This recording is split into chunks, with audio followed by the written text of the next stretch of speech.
தமிழுக்கு நிகர் தமிழே, தமிழனுக்கு நிகர் எவரே. 2 அடியில் நம்மால் எதுவும் செய்ய இயலாது என்று எண்ணும் மனிதனிடத்தில் 2 அடி குரலில் எதையும் நம்மால் செய்ய முடியும் என நம்பிக்கையை ஊக்குவித்தது திருக்குறள். வணக்கம் குழந்தைகளே. வணக்கம் பகலவன் ஐயா. இன்னைக்கான குறளை நம்ம பார்ப்போமா?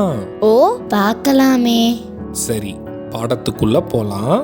இன்னைக்கான குறள் அதிகாரம் 106 இரவு. குறள் எண் 1057.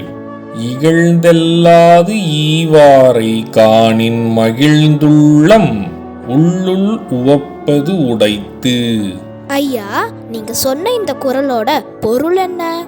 இதற்கான பொருள், இகழ்ந்து பேசாமல் கொடுத்துதவுகின்ற நல்லோரை கண்டால் இரப்போருள்ளம் உள்ளுக்குள்ளாகவே மகிழ்ந்து உவகையடையும் மனத்தால் வாழ்த்தும்.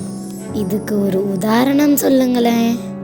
இதற்கான உதாரணம், இல்லை என்று இரவல் கேட்டு வருபவர்களை தாழ்வாக நடத்தாமலும் இகழ்ந்து பேசாமலும் கொடுத்து உதவுவதே சிறப்பானதாகும். நான் சொன்னது உங்களுக்கு புரிஞ்சுதா தீரன், இலக்கியா? நல்லா புரிஞ்சுது ஐயா. இனி இந்த குறள் எங்களுக்கு மறக்கவே மறக்காது. சரி பசங்களா, நாளைக்கும் இதே மாதிரி சுவாரஸ்யமான குறளை பார்ப்போம். நீங்க வீட்டுக்கு போன உடனே என்ன பண்ணணும்? இன்னைக்கு நாங்க படிச்ச குறளை அப்பா அம்மா கிட்ட சொல்லி காட்டுவோம்.